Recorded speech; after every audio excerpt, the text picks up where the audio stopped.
Alors, Zach Brown, trop d'incohérences dans le règlement de la F1. Il y a eu assez de mécontents pour revoir les règles. Je pense que oui, hein, c'est clair, hein. On a atteint un point de non-retour là. Il faut tout revoir en profondeur, hein. Je pense que tout le monde était assez confus à déclarer. Zach Brown, un racer de toute évidence, il a eu des gagnants et des perdants dans cette affaire. C'est difficile d'être un arbitre dans n'importe quel sport, parce que la moitié des fans vont être d'accord avec votre décision, l'autre moitié ne le sera pas. L'arbitre semblait s'écarter de ce qui s'est passé dans le passé. Si vous regardez à Bakou, ils ont tout de suite mis un drapeau rouge. Eh oui, ça n'a pas vraiment changé le résultat pour nous, mais je pense que pendant l'intersaison, nous devons revoir beaucoup de nos règlements.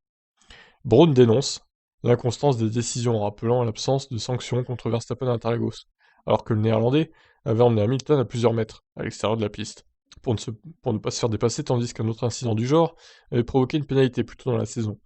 Je pense qu'il y a trop d'incohérences dans les règlements et sur la manière dont ils sont appliqués, quand ils sont appliqués, les pénalités, etc. Au premier tour en Autriche, Lando Norris ne touche pas Perez, il le pousse à l'extérieur et cope d'une pénalité de 5 secondes, et 2 points de pénalité. Ensuite, vous avez Max et Lewis qui sortent tous les deux de la piste et on prône le Let them race.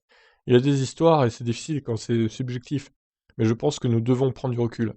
Il y a eu suffisamment de gens mécontents tout au long de l'année pour que nous devions examiner les règles. Et garder à l'esprit que ce sont les équipes qui établissent la plupart de ces règles. Donc, comme vous m'avez entendu taper dessus, j'aimerais voir moins d'influence de la part des équipes, parce que c'est nous qui avons développé la moitié de ces règles. En revanche, Zach Brown ne veut pas que la FIA continue à diffuser les conversations radio avec les patrons d'équipe. Selon lui, cela encourage des comportements visant à inclure l'opinion publique dans les négociations avec la direction de course. Il encourage la F1 à aller dans la direction voulue par Ross Brawn. Je ne suis pas un fan parce que certains patrons d'équipe font ces choses parce que la caméra est sur eux.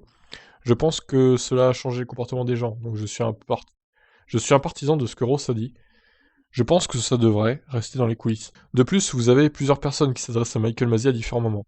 Dans notre équipe, nous avons une personne qui parle à l'FIA, c'est tout. Vous ne devriez pas être en mesure de faire plier l'arbitre de la manière dont nous le faisons. Et si vous avez plusieurs personnes qui font plier l'arbitre, et que vous ajoutez le direct à la télévision qui ajoute une autre dimension à ça, je ne pense pas que ce soit la manière dont un sport devrait être gouverné. Il a raison, hein. Alors, du coup, par contre, attention, soit on interdit toute communication des directeurs d'équipe entre les directeurs d'équipe et la FIA, soit on les laisse, mais on continue de diffuser, du coup, hein. Attention, hein, pas de cachotterie, les gars, hein. Ah, c'est vraiment trop drôle de voir Toto Wolff dire à Michael Masi ne mets pas de safety car, s'il te plaît. Ou alors encore Christian Horner dire à Michael Masi c'est quoi ce bordel, pourquoi tu les laisses pas repasser, les retardataires, c'est un scandale, etc. Les deux lui ont mis à une pression folle, hein. Alors, soit on arrête ça tout de suite, plus personne ne peut parler à la direction de course, ce qui me semblerait assez logique pour le coup, soit on continue comme ça, mais on laisse les conversations publiques. Parce qu'on veut pas qu'il y ait de cachotterie, on veut vraiment voir ce qu'ils se disent, quoi, parce que là, c'est vraiment trop quand même. Bon, j'aimerais votre avis là-dessus. Qu'est-ce que vous en pensez, vous? Ciao.